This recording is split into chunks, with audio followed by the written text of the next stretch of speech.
பிரிண்டட்ஸ் நேயர்களுக்கு வணக்கம். தமிழக அரசியல்ல ஒரு பூகம்பத்தை ஏற்படுத்தி இருக்கிறாங்க தேமுதிக பொதுச் செயலாளர் பிரேமலதா விஜயகாந்த் அவர்கள்.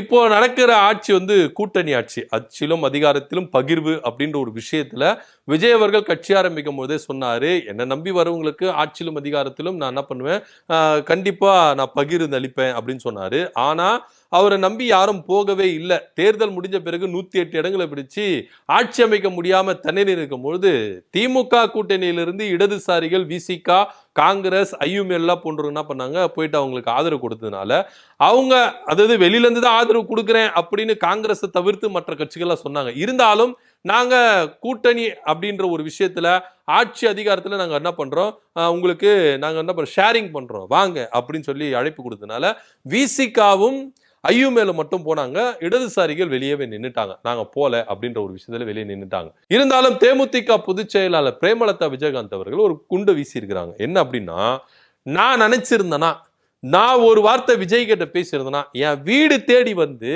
எனக்கு அமைச்சர் பதவி கிடையாது, துணை முதலமைச்சர் பதவியே விஜய் எனக்கு கொடுத்திருப்பாரு. அந்த கெட்ஸ் எனக்கு இருந்தது, அந்த ஒரு ஸ்பேஸ் எனக்கு இருந்தது அப்படின்றத ஒரு விஷயத்த பிரேமலதா விஜயகாந்த் அவர்கள் இப்போ போட்டு உடைச்சிருக்கிறாங்க. ஆனா நான் இந்த பதவிக்கு ஆசைப்படுறவ கிடையாது அப்படின்றத ரொம்ப நல்ல தெளிவா தெரிஞ்சுக்கங்க. என்கிட்ட ஒரு எம்எல்ஏ தான் இருந்தாலும் நான் நினைச்சிருந்தேனா, நான் விஜய்க்கு ஒரு ஃபோன் பண்ணியிருந்தேனா எனக்கு துணை முதலமைச்சர் பதவி அப்படின்றது கிடைச்சிருக்கும் அப்படின்ற ஒரு விஷயத்த அவங்க என்ன பண்ணியிருக்காங்க, சொல்லியிருக்கிறாங்க. இது மாத்திரம் இல்லாம ஆதவ் அர்ஜுனா ஒரு விஷயத்த சொன்னாங்க. திமுக கூட்டணியில தேமுதிக ஒரு துரந்தர் அப்படின்னு சொல்லியிருந்தாங்க. உடனே இவங்க ஆவேசப்பட்டு நான் துரந்தரா என்ன அப்படின்னா என்ன வார்த்தை, எனக்கு மீனிங் தெரியலையே அப்படின்னு சொல்லிட்டு அவங்க என்ன பண்ணிருக்காங்க, சொல்லியிருக்கிறாங்க. துரந்தர் அப்படின்ற ஒரு படத்துல உளவாளி கேரக்டர் தான் வரும் துரந்தர். சோ அதனால என்ன பண்றாங்க, இதை விமர்சிச்சுதான் என்ன சொல்லி இருக்கிறாரு ஆதவ் அர்ஜுனா அப்படின்னு சொல்லி இருக்கிறாங்க. ஆதவ் அர்ஜுனாவுக்கு நான் பதிலடி கொடுக்கலாம், கண்டனங்கள் கொடுக்கலாம். சிம்பிளா ஒரே ஒரு வார்த்தை நான் பண்ணலாம் சொல்லிடலாம். ஏன்னா துரந்தர் அப்படின்றது இந்தி வேர்டு, எனக்கு இந்தி தெரியாது போடா அப்படின்னு சொல்லி நான் என்ன பண்ணலாம், ஈஸியா என்ன பண்ணலாம், தம்பி ஆதவ் அர்ஜுனாவுக்கு நான் பதிலடி கொடுக்கலாம். ஆனா அப்பேற்பட்ட கேரக்டர் என் கேரக்டர் கிடையாது. திமுக கூட்டணியில நாங்க உண்மையா இருக்கிறோம் அப்படின்ற ஒரு விஷயத்த அவங்க சொல்லியிருக்கிறாங்க. உண்மையிலேயே அவங்க உண்மையா தான் இருக்கிறாங்க. ஏன்னா அதிமுக கூட்டணியில எம்பி பதவி அப்படின்ற ஒரு விஷயத்த அவங்களுக்கு ஆசை காட்டி மோசம் செய்தார் எடப்பாடி பழனிசாமி. கூட்டணியிலிருந்து வெளியே வந்தாங்க, திமுக கூட்டணிக்கு போனாங்க. சொன்னபடியே திமுக கூட்டணியில இருந்து திமுக தலைவர் மு.க. ஸ்டாலின் அவர்கள் எம்பி பதவியை கொடுத்தாங்க. எல்.கே. சுதீஷ் அவர்கள் எம்பி ஆனாரு. 10 தொகுதி கொடுத்தாங்க சட்டமன்றத்துல. சொந்த சுயேட்சைய சின்னத்தை கொடுத்தாங்க. எந்த சின்னத்துல நிக்கணுமோ நின்னுக்கங்க. 10 தொகுதி கொடுத்தாங்க. ஆனா ஒரு தொகுதியில ஜெயிச்சாங்க. இருந்தாலும் அவங்க கூட்டணி தர்மம் அப்படின்னு ஒரு விஷயத்துல ரொம்ப உறுதிப்பட இருந்தாங்க. சொல்ல போனா நன்றியாவே இருக்காங்க திமுகவுக்கு. கொடுத்த அவங்க அதாவது வாக்குறுதி கொடுத்தாங்கல்ல திமுக கூட்டணிக்கு, நாங்க திமுக கூட்டணியில தான் இருக்கிறோம், எக்காரணத்து கொண்டும் நாங்க விலக மாட்டோம். இப்போ உதாரணத்துக்கு தேமுதிகவுக்கு அதிகாரத்துல இருந்த எந்த அளவுக்கு லாபம் நீங்களும் யோசித்து பாருங்களேன். விஜயகாந்த் அவர்கள் இருக்கும் பொழுது இந்த கட்சி எப்பேற்பட்ட ஒரு கட்சி, வளர்ச்சி அடைந்த கட்சியா இருந்தது. அவருடைய இறப்புக்கு பிறகு கொஞ்சம் கொஞ்சமா எந்த அளவுக்கு தேஞ்சு கட்டெரும்பாயிடுச்சு அப்படின்றதெல்லாம் நம்ம கண்ணெதிர்க்க பார்த்திருக்கோம். தேமுதிக அப்படின்றது வரலாற்றையே புரட்டி போட்ட ஒரு கட்சியா இருந்தது சட்டமன்றத்துக்குள்ள, தமிழ்நாட்டு அரசியல்ல. அப்படிப்பட்ட ஒரு கட்சி தேமுதிக தலைவர் விஜயகாந்த் அவர்கள் உடல்நல குறைவுல இருக்கும் பொழுது, அரசியல ஃபுல்லா ஈடுபாடு இல்லாத போது எந்த அளவுக்கு இந்த கட்சி சதுருச்சு அப்படின்றதெல்லாம் நம்ம எல்லாம் பார்த்துட்டு தான் இருந்தோம். அப்படிப்பட்ட ஒரு கட்சிக்கு ஒரு சூப்பர் ஆப்பர்ச்சுனிட்டி, ஒரு துணை முதலமைச்சர் பதவி அதிகாரத்தில் இருக்கும் பொழுது யோசித்து பாருங்களேன். பிரேமலதா விஜயகாந்த் அவர்கள் ஒரு துணை முதலமைச்சர், முதல் பெண் துணை முதலமைச்சர் அப்படின்னு இருக்கும்போது அந்த கட்சிக்கு எவ்வளவு பவர் வந்திருக்கும். அந்த கட்சியை எப்படி எந்த அளவுக்கு அவங்க கட்டமைச்சிட்டு போயிருக்கலாம், எந்த அளவுக்கு வளர்ச்சி செய்ய வச்சிருக்கலாம். ஆனா இதெல்லாம் அவங்க யோசிக்காம இருந்திருப்பாங்கன்னு நினைக்கிறீங்களா? இதெல்லாம் அவங்க கண் முன்னாடி போகாம இருந்திருக்கும் நினைக்கிறீங்களா? இல்ல கூட இருக்கிறவங்க அவங்களுக்கு ஆலோசனை கொடுக்காம இருந்திருப்பாங்களா? ஒரு சிலர் என்ன பண்ணுவாங்க, அதிகாரத்துக்கு வந்தா நீங்க அதிகாரத்துக்கு வாங்க, நம்ம கட்சி இந்த அளவுக்கு டெவலப் பண்ணலாம், நம்ம அதிகாரத்துக்கு வந்தா நம்ம கட்சி இந்த அளவுக்கு வளர்ச்சி எடுத்துட்டு போயிடலாம் அப்படி இப்படின்னு சொல்லி நிறைய பேர் சொல்லியிருப்பாங்களே. இருந்தாலும் கொண்ட கொள்கையில, கொடுத்த வாக்குறுதியில அவங்க உண்மையா இருந்தாங்க. அவங்க சொல்றதை வச்சு பார்த்தா முதல்வர் விஜய் அவங்க சொல்றதை வச்சு பார்த்தா விஜய்க்கு ஒரே ஒரு போன்கள். ஏன்னா ஆரம்பத்துல தேமுதிக தாவேகா கூட கூட்டணி போற பேச்சுவார்த்தைகள்லாம் நடந்தது. அதுக்கப்புறம் தான் இவங்க என்ன பண்ணாங்க, திமுக கூட்டணிக்கெல்லாம் வந்தாங்க அப்படின்லாம் சொல்லப்பட்டது. இன்னைக்கு இடதுசாரிகளும் சரி, காங்கிரஸும் சரி, விசிகாவும் சரி, முன்னாடி பேசப்பட்ட விவகாரம் தான். தேர்தலுக்கு முன்பாக இதே விஜய் கூட்டணிக்குள்ள வரணும் அப்படின்னு சொல்லிட்டு பேசப்பட்டவங்க தான்.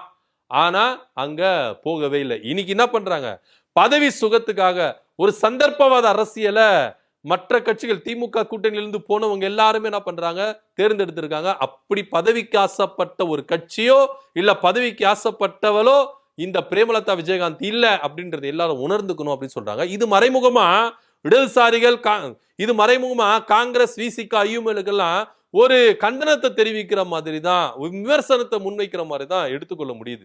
இதுல இன்னும் சொல்ல போனா ஐயுமேல் இருக்காங்களா, இந்திய முஸ்லீம் லீக் கட்சிலாம், அவங்களாம் வந்து பாத்தீங்கன்னா ஒரு படி மேல போயிட்டு திமுகவை எந்த அளவுக்கு தூற்றணுமோ அந்த அளவுக்கு தூற்றுறாங்க.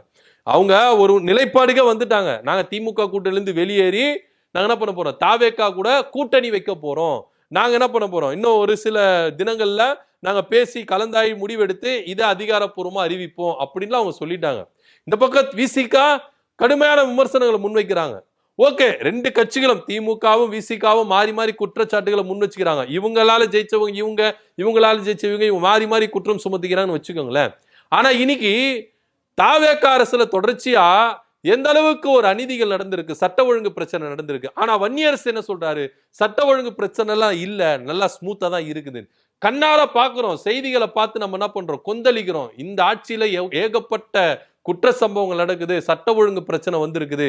ஆனா கொஞ்சம் கூட இந்த கூட்டணியில இருக்கிறாங்க, ஆட்சியில் அதிகாரத்துல பகிர்வு கொடுத்திருக்கிறாங்க அப்படின்ற ஒரே காரணத்துக்காக இப்படி அநியாயத்துக்குன்னு மாறிட்டாங்களே அப்படின்னு கூட அவங்க மேல விமர்சனங்கள் வைக்கிறாங்க.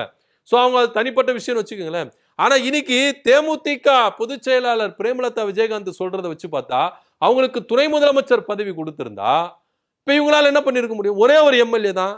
நீங்க இப்போ இதே திமுக கூட்டணியில தேமுதிக உள்ள வரும்போது இதே அதிருப்தியில இருந்தாங்க. ஏங்க இத்தனை வருஷம் கூட இருக்கிறோம், இப்போ வரவங்களுக்கு நீங்க என்ன ராஜ்யசபா எம்பி சீட்டு கொடுக்குறீங்க, 10 எம்எல்ஏ கொடுக்குறீங்க, அதுவும் சுயேட்சை சின்னத்தை கொடுக்குறீங்க அப்படின்லாம் பல விமர்சனம் முன்வைக்கப்பட்டது. அப்படி இருக்கும்போது தேமுதிக பொதுச் செயலாளர் பிரேமலதா விஜயகாந்த் சொல்றதை வச்சு பார்த்தா, இவங்க விஜய்க்கு ஒரு போன் கால் பண்ணி நான் உங்களுக்கு ஆதரவு தரேன்னு சொல்லியிருந்தா துணை முதலமைச்சர் பதவி கொடுத்தது இவங்களோட மனநிலைமை என்னவா இருக்கும்? சோ இதெல்லாம் யோசிக்க வேண்டி இருக்குல்ல. சோ எல்லா வகையிலும் தேமுதிகவை ஒரு வளர்ச்சி பாதையில அடுத்த கட்ட லெவலுக்கு கட்சி எடுத்துட்டு போறதுக்கோ, நிர்வாகிகள் அடுத்த கட்ட லெவலுக்கு எடுத்துட்டு போறதுக்கோ, இல்ல கட்சியினுடைய நிதி அடுத்த கட்ட லெவலுக்கு எடுத்துட்டு போறதோ எல்லா ஆப்பர்ச்சுனிட்டியும் தேமுதிகவுக்கு இருந்தது. இருந்தாலும் நாங்க திமுக கூட்டணியில தான் இருப்போம், நான் பதவிக்கு ஆசைப்படுறவன் கிடையாது, துரந்தர் மாதிரி நான் வந்து உளவாளி கிடையாது அப்படின்னு சொல்லிட்டு ஆதவர்ஜனாவுக்கு தக்க பதிலடி கொடுத்திருக்காங்க. அவரு துரந்தரா தாவேக்காவுக்கு மாறாம இருந்தா நல்லது அப்படின்னு பதிலடியும் கொடுத்திருக்கிறாங்க பிரேமலதா விஜயகாந்த் அவர்கள். ஏன்னா இதே ஆதவர்ஜனா திமுகவுக்காக வேலை செஞ்சாரு, அங்கிருந்து துரந்தரா மாறி விசிகாவுக்கு போனாரு, விசிகாவில வேலை செஞ்சாரு, அங்கிருந்து துரந்தரா மாறி என்ன பண்ணாரு, அதிமுக கிட்ட பேச்சுவார்த்தை நடத்தினாரு. அங்க அவருக்கு போட்ட கண்டிஷன்லாம் ஒத்து வரல அப்படின்னு சொல்லிட்டு அங்கிருந்து பேச்சுவார்த்தையில இருந்து துரந்தரா மாறி தாவேக்காவில போனார். இப்ப யாரு துரந்தர் அப்படின்னு பிரேமலதா விஜயகாந்த் அவர்கள் நச்சுன்னு கேள்வி கேட்கிறாங்க. சோ எந்த ஒரு பதவிக்கும் எந்த ஒரு விஷயத்துக்கும் ஆசைப்படாதவங்க தான் இந்த பிரேமலதா விஜயகாந்த் அவர்கள் அப்படின்றது ரொம்ப வெட்ட வெளிச்சமா தெரியுது. சோ அவங்க சொல்றதை வச்சு பார்த்தா விஜய் அவங்களுக்கு அந்த ஆப்பர்ச்சுனிட்டி கொடுத்திருந்தா இந்த கட்சி எந்த லெவலுக்கு போயிருக்கும் அப்படின்றது எல்லாமே நம்மளால நினைச்சு பார்க்க முடியுது. இருந்தாலும் கொண்ட கொள்கையிலும் கொடுத்த வாக்குறுதியிலும் உறுதியா இருக்கிறதுனாலதான் தேமுதிக திமுக கூட்டணியிலே தொடர்ந்து பயணிக்கிறாங்க அப்படின்னுத அவங்க உறுதிப்பட சொல்லி இருக்கிறாங்க. நாங்க ஒருபோதும் திமுக கூட்டணியிலிருந்து வெளியே வரமாட்டோம், நாங்க திமுக கூட்டணியில இப்போது வரைக்கும் நாங்க இருக்கிறோம் அப்படின்றதையும் அவங்க பதிவு பண்ணியிருக்கிறாங்க. சோ பிரேமலதா விஜயகாந்த் அவர்கள் ஆதவர்ஜனாவுக்கு கொடுத்த பதிலடியை பத்தியும், பதவியே வேண்டாம், நான் கொண்ட கொள்கையிலும் கொடுத்த வாக்குறுதியிலும் உறுதியா இருப்பேன் அப்படின்னு சொன்னதை பத்தி நீங்க என்ன நினைக்கிறீங்க? கீழே கமெண்ட் பண்ணுங்க. நன்றி, வணக்கம்.